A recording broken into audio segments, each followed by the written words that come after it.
Hi chess friends, finally I come back on YouTube after a long time, and today I want to show you this really impressive game. Here we have with black pieces Rashid Nezhmetdinov, and with white pieces Polugaevsky. Rashid Nezhmetdinov was so aggressive player, so strong player, and he is considered the strongest player in the world that didn't become a world champion.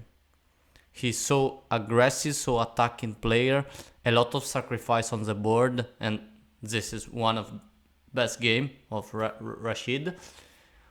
Whereas Polugaevsky is so solid player, so defensive player, really strong, high level, and here we have this battle, and we can begin.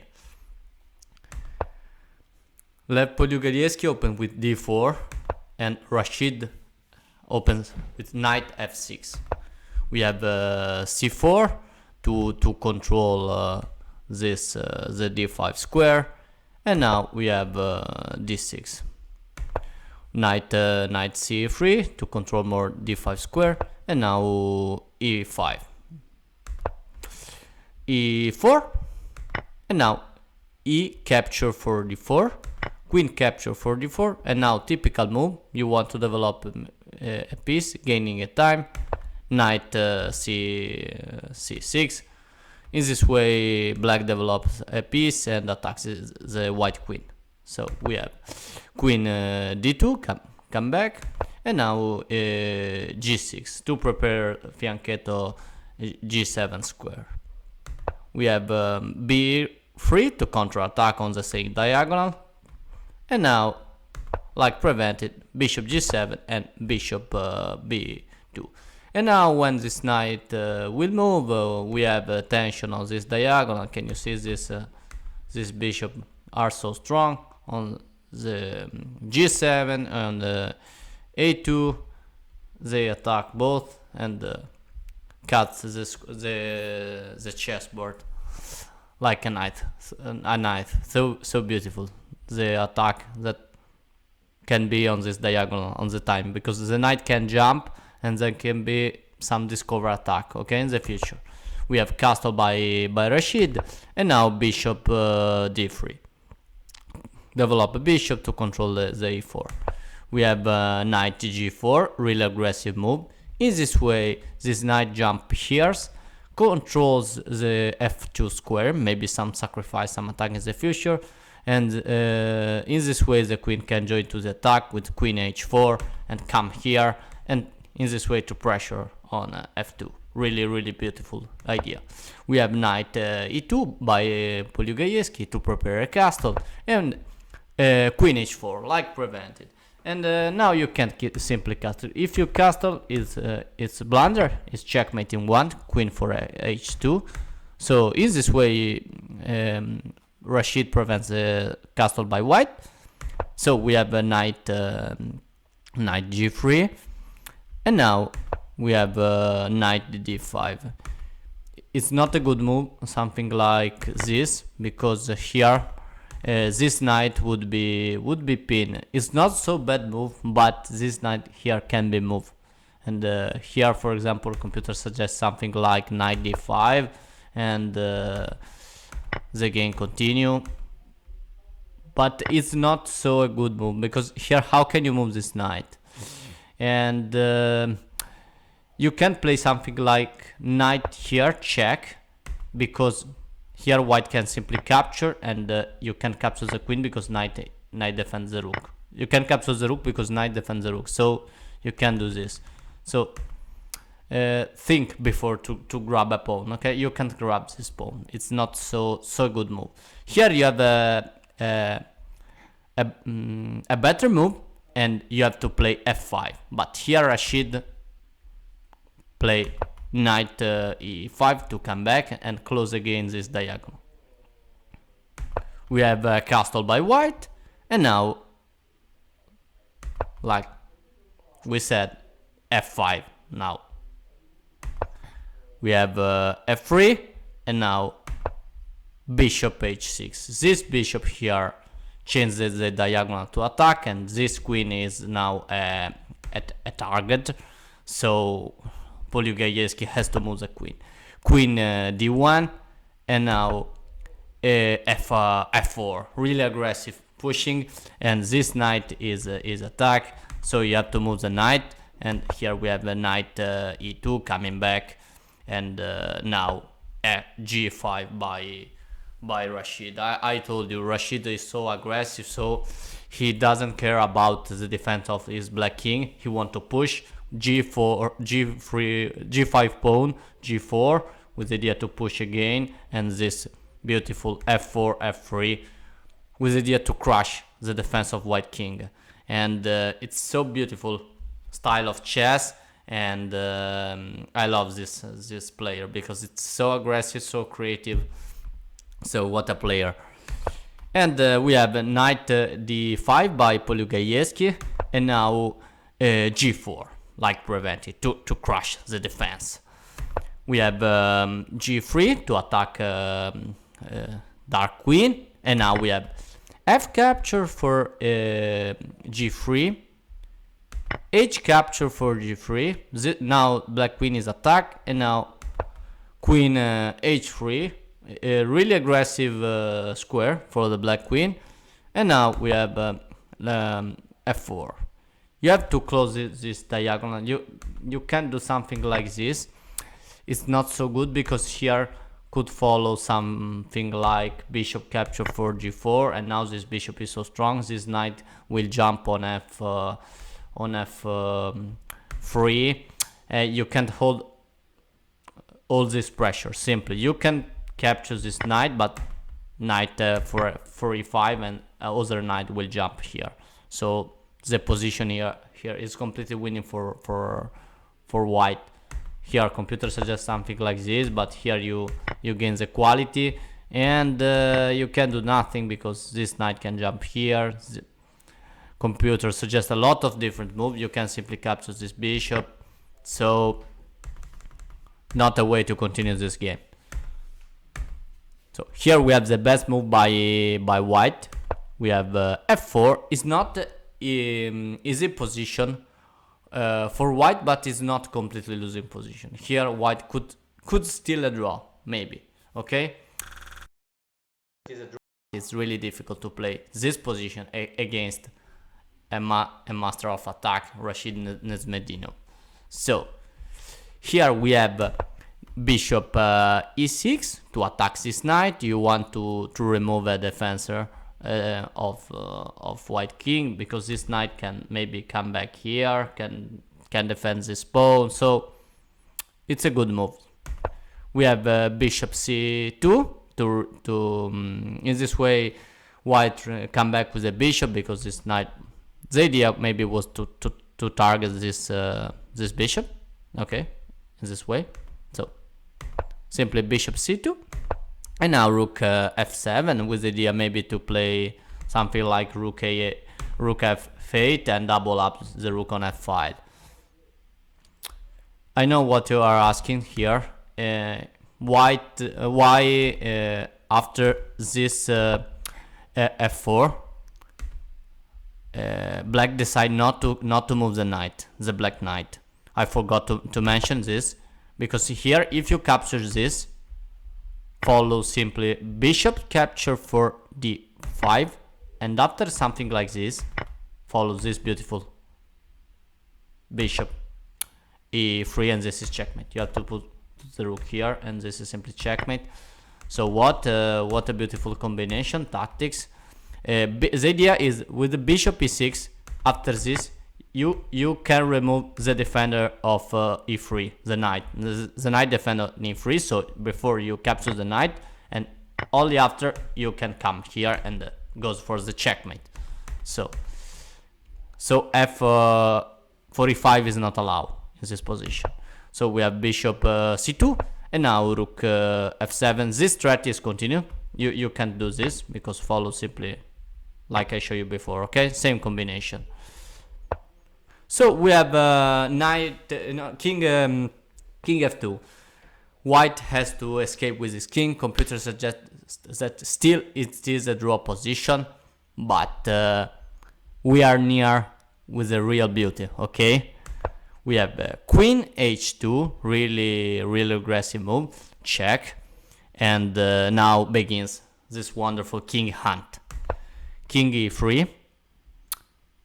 If you come here, if you try something like King E1 is not a good move because the knight here can jump, and this is checkmate. You have to give your knight for your rook for the knight, and after this pawn is too strong, the king has to escape, and it's completely winning for black. Okay, so the best move here, like computer suggests, is king E3. But look at this, look this king in the center.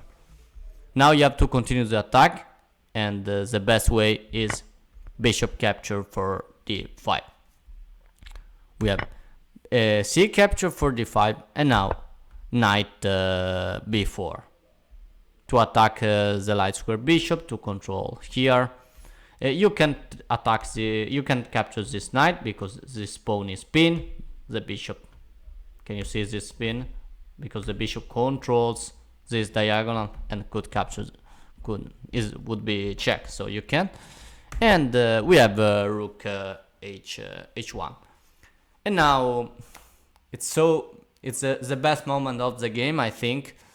This is one most famous position in chess. And here Polugaevsky play rook h1 and attack black queen. And now a normal player should move the queen, would like to move the queen. But if you move the queen, there is a problem. For example, queen g2, your queen is safe, but follow, like computer suggests, simple rook capture for a. Oh, sorry about that. Sorry. Okay. Okay. If you do something like I told you, queen for g2, follow rook capture for h6, and now white is winning here. Okay. So wonderful attack by Nezhmetdinov, but nothing start. You have to continue, and you have to play precise. Okay, and now Nezhmetdinov finds a move that when I see this move, I think another player. I think about Mikhail Tal, because Nezhmetdinov was teacher of Mikhail Tal, and because they are so similar.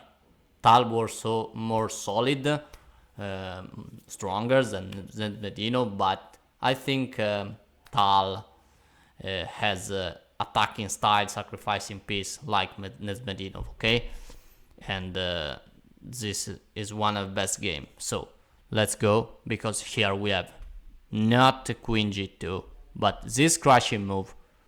What a move! Rook capture for f4, sacrificing a queen. When I see this move, I like shock, because here it's so complex.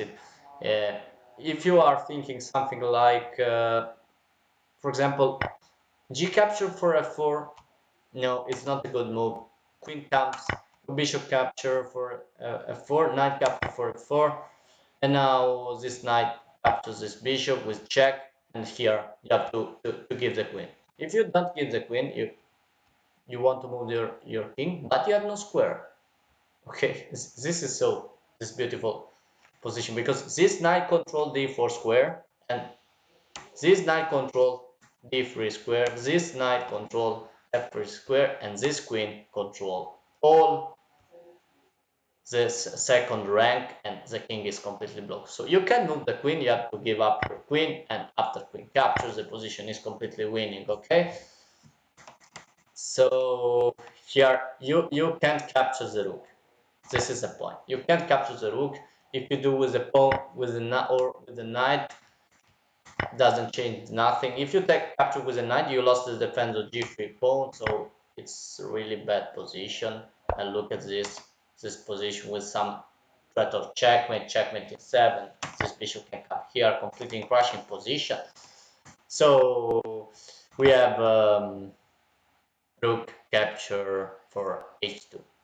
Okay, and rook capture for h2, queen sacrifice, and but look, white king is on e3, and now we have rook f3 check.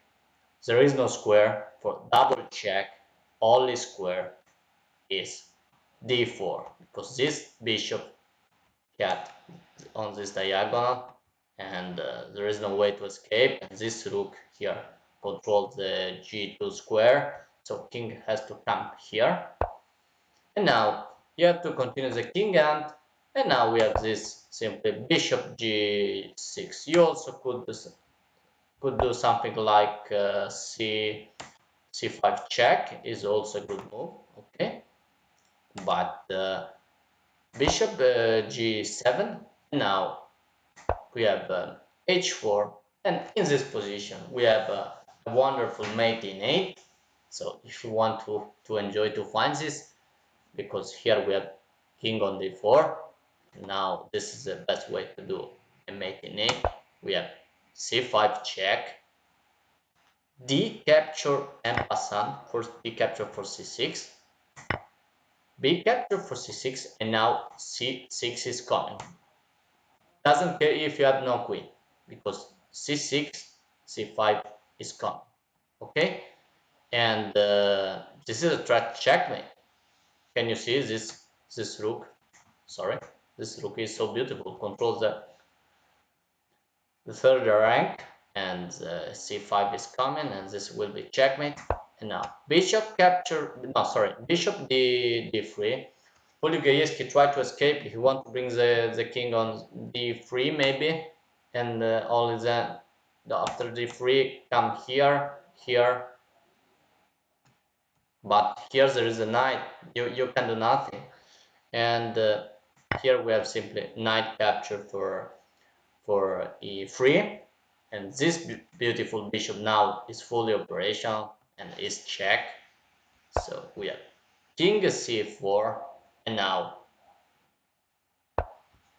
d5 check, e capture for d5, c capture for d5. Look this coordination of pieces. This knight defends this knight, and this knight defends this pawn.